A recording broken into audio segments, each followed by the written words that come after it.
Team India को दूसरे टी20 में एक शर्मनाक हार का सामना करना पड़ा है। जहां टीम की हाई होप्स थी, जहां सब सोच रहे थे कि भैया हम तो नंबर 1 टी20 टीम है, लेकिन ऑस्ट्रेलिया में जाके ऑस्ट्रेलिया को हराना इतना आसान नहीं है। मेलबर्न क्रिकेट ग्राउंड पे रन बनाना उतना आसान नहीं है, ये आज समझ आ गया। नमस्कार दर्शकों, आप देख रहे हैं इंडिया न्यूज, मैं हूं आकर्ष कौशिक। और ऑस्ट्रेलिया ने 4 विकेट से शिकस्त दी है भारतीय टीम को।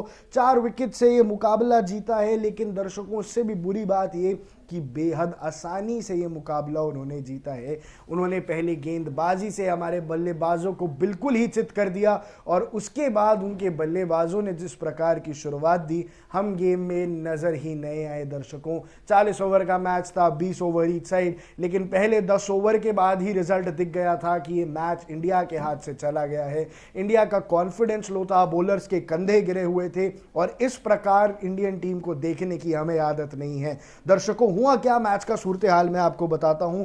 विकेट बैटिंग फ्रेंडली तो थी, पर नई गेंद थोड़ी हिल रही थी। जैसा कि हमने अपनी प्रीव्यू में बताया था कि नई गेंद थोड़ी सी मूवमेंट देगी, वहां आपको संभाल के खेलना है।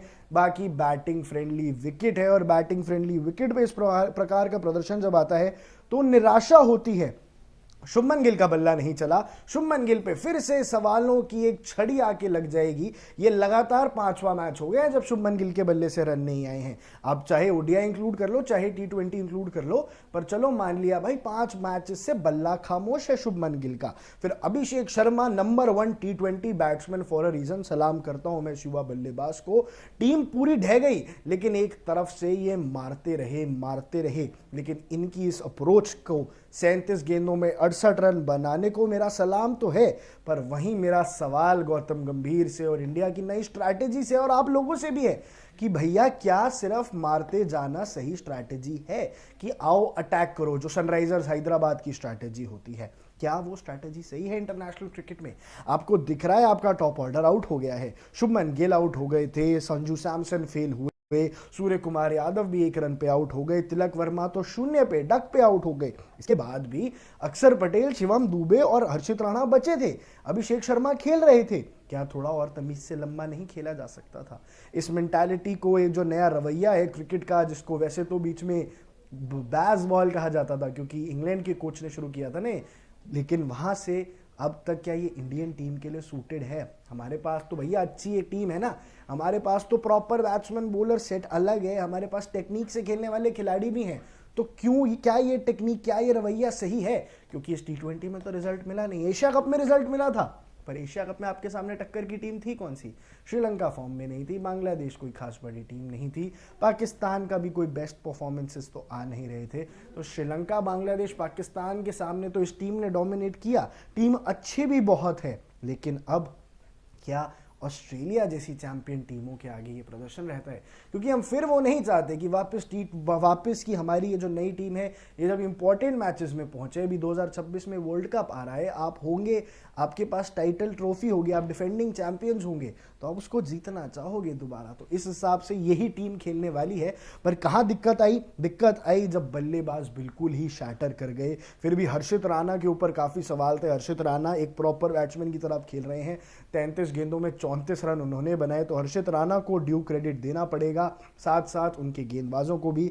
पर जब आई ऑस्ट्रेलिया बल्लेबाजी करने, तो भैया वो आई थी एक ही इरादे से कि हम आंधी की तरह आएंगे, तूफान की तरह इस मैच को जीत के ले जाएंगे। स्टार्टिंग में आते ही मिचेल मार्श ने 26 गेंदों में 46 रन बनाए, 2 चौके 4 छक्के। फिर ट्रेविस हेड ने 15 गेंदों में 28 रन बनाए, 3 चौके 1 छक्का, और शुरुआत के 5-7 ओवर में ही इरादे साफ कर दिए थे।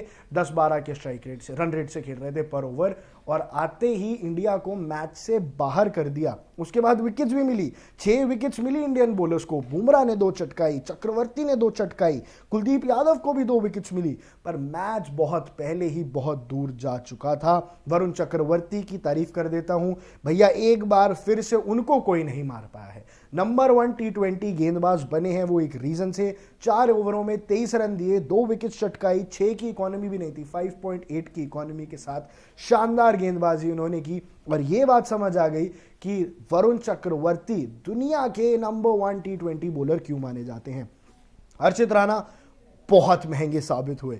2 ओवर में 27 रन खर्च किए, जसप्रीत बुमराह ने अच्छी गेंदबाजी की, 4 ओवर में 26 दिए, 2 विकेट्स ली, और कुलदीप यादव की भी 2 विकेट्स तो मिली, पर भरपूर पिटाई हुई, भरपूर रन उनको पड़े। 13.5 के रन रेट से उनको रन मारे गए। इकोनॉमी रेट 13.5 की रही कुलदीप यादव की।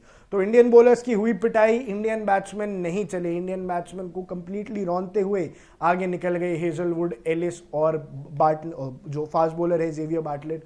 ये तीनों की तिगड़ी अब अगली T20 पे होगी नजर, क्योंकि अब 1-0 से इस सीरीज में पिछड़ चुके हैं। आने वाली सीरीज है, इस लंबी सीरीज है, आपको कमबैक करने का मौका मिलेगा, पर अब अगर जीतना है दर्शकों तो यहां से एक रवैया बदलना पड़ेगा। अगले मैच से पहले तैयारी पूरी करनी पड़ेगी, अपने फास्ट बॉलर्स को और बेहतर तरीके से आगे खिलाना होगा। अर्शदीप सिंह को क्या टीम में लाने की ज़रूरत है? क्योंकि भैया आपकी इंटरनेशनल क्रिकेट में सबसे सफल गेंदबाज है वो for India in terms of wickets, 100 wicket से ज़्यादा ले रखी है और अभी तक इकलौते ही वो गेंदबाज हैं ऐसे। तो आप अपनी पूरी T20 इतिहास की जिस गेंदबाज के पास सबसे ज़्यादा विकेट्स हैं उसको बाहर बिठा रहे हो, और ऐसा नहीं है कि फॉर्म खराब है, तो फिर क्या आपकी टीम की स्ट्रैटेजी है? बहुत सारे सवाल उठेंगे।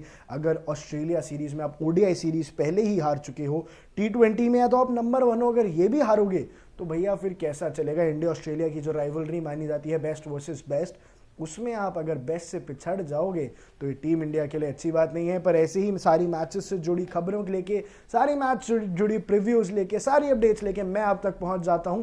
आपको क्या करना है? ऐसे ही इंडिया न्यूज़ के साथ बने रहना है।